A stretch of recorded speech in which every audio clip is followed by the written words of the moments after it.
What's stopping Russia from nuking Ukraine?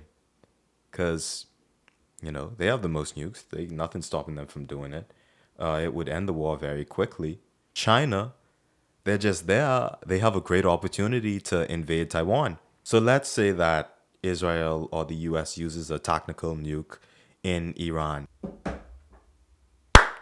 All right, so good afternoon, everyone. This is episode two of the Nico Miller Show. And in this episode, I'm going to talk about geopolitics and the state of the world. This is a topic that interests me very much. I just think it's an interesting thing. So, we're going to talk about the different conflicts that are going on now, some other stuff, and also why some people think that we're in World War III. And the reason that a lot of people think that is because there's a lot of theaters of conflict going on that kind of connect in each other in a certain way that could create a perfect storm and head us for World War III. And I made some notes and I'll share them with you guys. So, the first theater of conflict that we're going to talk about is Russia, Ukraine. So, we're in Europe right now. So, we have to get historical with it because none of these things exist in a vacuum. So, I have to tell you, we'll start off from the Soviet Union time. Once upon a time, there was this large country called the Soviet Union. Okay? So it included countries like Ukraine, Belarus, Moldova, of course, Russia, Kazakhstan. But in 1991, December, it collapsed. And this was after the Cold War. That's not important right now. But just know it collapsed and it broke into various countries. Russia got its own country and really became like the inheritor of the Soviet Union. It got all its nukes. Well, not all, but basically all its nukes. And it became what was the Soviet Union. Then you had countries that aligned more with Europe, like Ukraine, and you had countries that aligned more with Russia, like Belarus. And after the collapse of the Soviet Union, Russia, which was now the inheritor of the Soviet Union, it wanted guarantees that it would kind of be cool with America and the West and not have to worry about anything. And so they kind of made like a handshake deal where NATO wouldn't advance eastward. And NATO is the North Atlantic Treaty Organization, and it was essentially made as a hedge against Soviet power. So it's a military alliance of all the Western countries, not all, but a lot of them, in America and in Europe, and it was designed, as a hedge against the Soviet Union. But the Soviet Union collapsed, so Russia felt like there was no need for it anymore. So they really said they didn't want any eastward expansion. And as you can see by what I'm showing you on the graph, over the years, NATO has been expanding eastwards.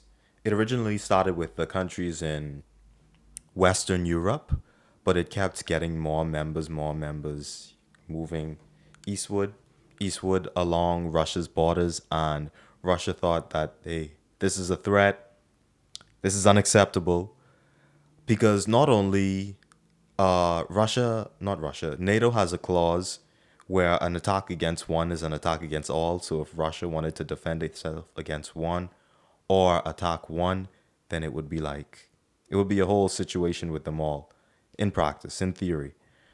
So also, a lot of the countries that are in NATO house American and I think French nukes. So Russia saw it as a threat. They were like, this is unacceptable, and they invaded Ukraine. And that has been going on from 2022, and it is still going on now. And right now, it's 2026, April. There's been a lot of destruction. It hasn't really been in the headlines because of all the other conflicts I'm going to talk about later, but things have been going down in Ukraine.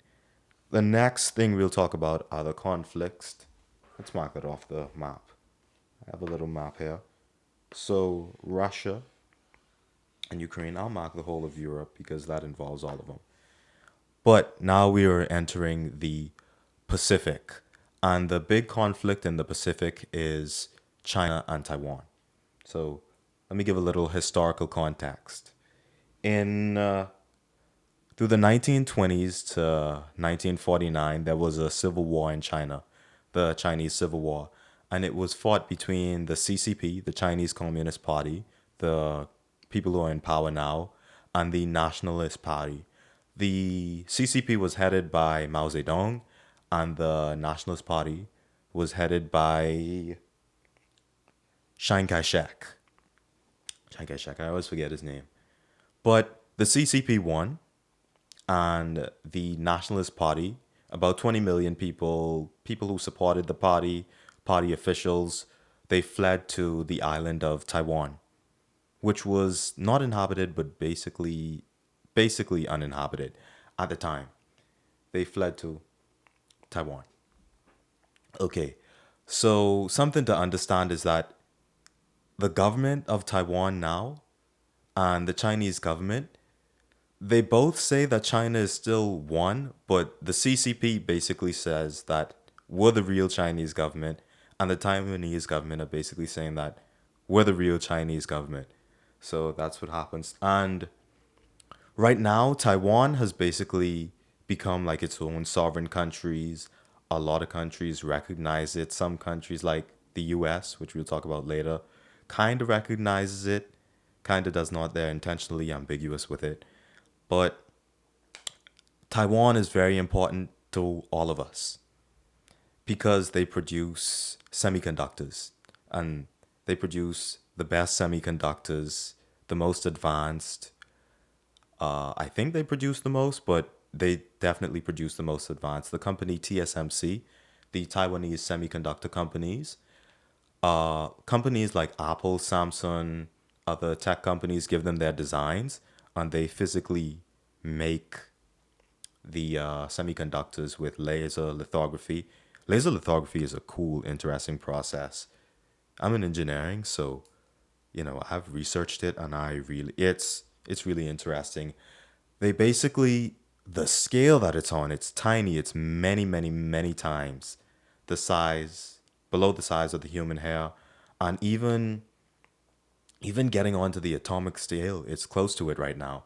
But that's not too important right now. What's important is that the West and China, everyone basically relies on them for semiconductors. Now, America, Taiwan is an ally of America because they're so important, because they produce a lot of chips that American companies and the world uses, and because if China were to invade Taiwan and take over TSMC, then China would basically have all, not all, but most of the productive capacity to produce semiconductors, because they would have TSMCs and they would have their own. China also builds semiconductors, but no one builds them to the scale that TSMC does. And making semiconductors is a very complex process. This isn't something that you just do overnight. You and your buddies in a garage go and do. This is like the I think laser lithography and making semiconductors is like the peak of human inventions right now. It's really cool process. You should check it out. But I think that fully describes the conflict in the Pacific. Also, Japan is beefing with China, but that's like a historical beef, to tell you the truth. You know, I watch a lot of Chinese state media. They I know how that sounds, but I do. It's low key propaganda because they do it in English so that Westerners could see it and think, yeah. And they always have anti-Japanese stuff on it. It's pretty interesting.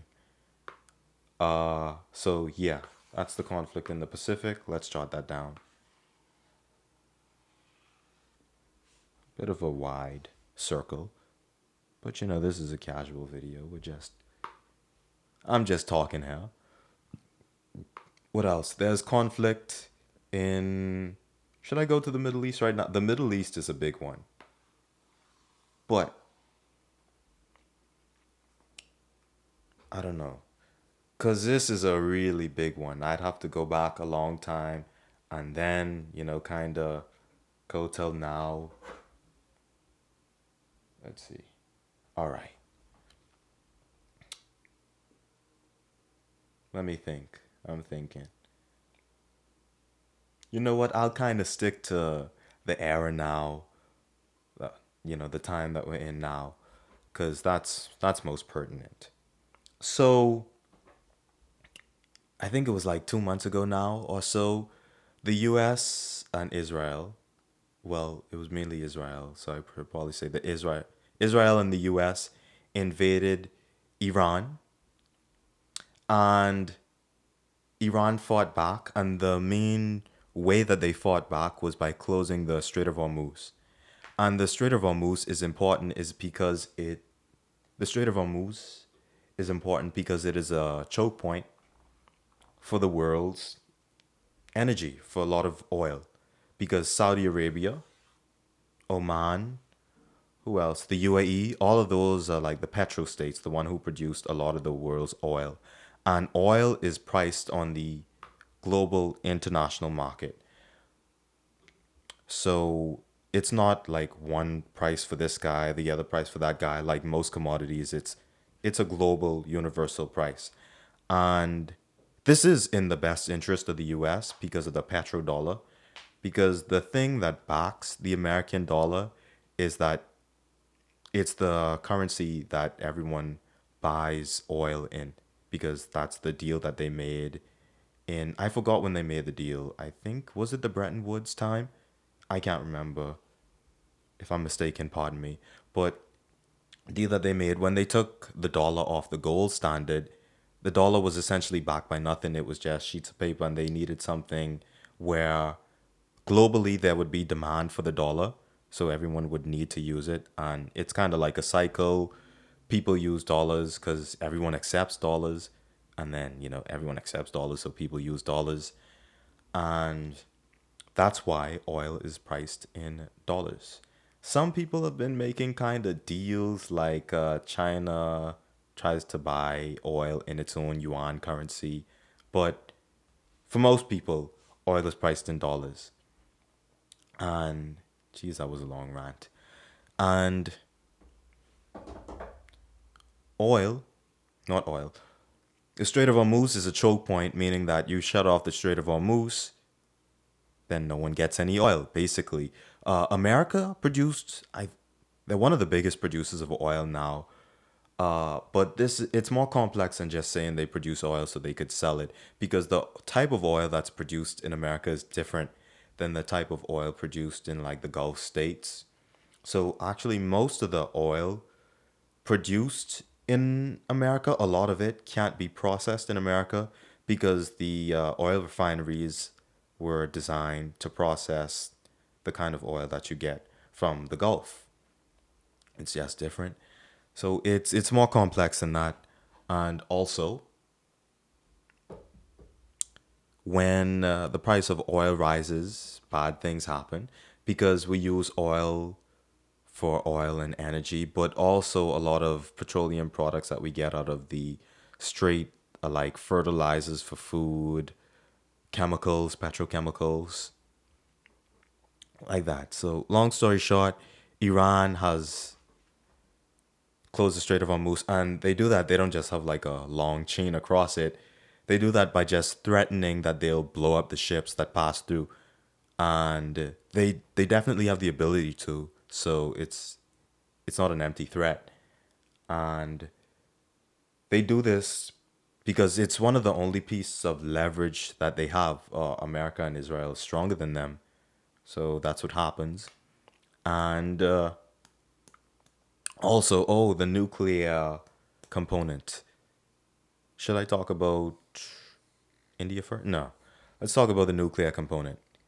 Iran has enriched uranium, and you need about greater than 90% enriched uranium to make a nuclear bomb. Lower than that, and it won't really work that well. So lower than that, you use it for a lot lower than that for energy creation in like the nuclear power plants. and they keep this enriched uranium so that they could say we could easily build a nuclear weapon. And a nuclear weapon is like the second amendment of the planet. Once you have nukes, you have the ability to defend yourself. They say there are people with nukes and then there's someone's bitch. If you don't have nukes, you're someone's bitch. That's just how it is. Because you only need a few nukes as a deterrent against any kind of enemy invasion. Because they're so destructive. So right now, Iran may have a nuke because they were so close to building one, and the people in Iran are smart. They're very, very educated. They have some of the best engineers. Some of their intercontinental ballistic missiles are very, very good, world class. So they're not like sand people, like it's commonly portrayed in the media.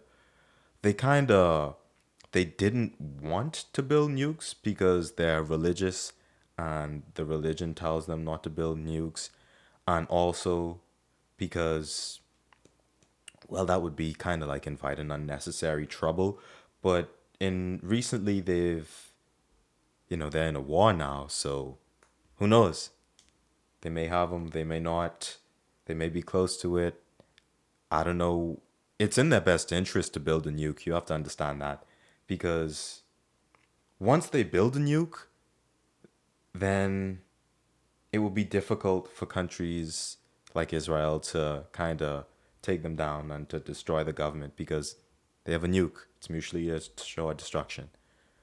And another theater of conflict is, that was a terrible circle, by the way, that I drew, Pakistan and India. So, India and Pakistan, this is like a historic beef again. One's Hindu, one's Muslim, they beef. But the important thing is that they both have nuclear weapons. And a lot of people think that India Pakistan will be where the first truly nuclear war starts because they both have nukes and they don't like each other. And Pakistan kind of decentralizes their nukes, where if one general feels that he should use a nuke, that he has the ability to do so. So that's where a lot of people think that nuclear war will start. Now, all of these things, let's talk about the Western Hemisphere. The Western Hemisphere, there's nothing really going on here because the Western Hemisphere is like the American Empire. That's the United States territory. That's just the way it is. And all countries in the Western Hemisphere are either part of the American Empire or American vassal states. Like in North America, you have Canada, the United States, Mexico. They're all kind of part of the American Empire because of the trade and the influence that America has over it. Like even especially in the small Caribbean countries, like I'm from the Bahamas. The Bahamas is an American vassal state. Just think about it. We get like 92% of our food from America.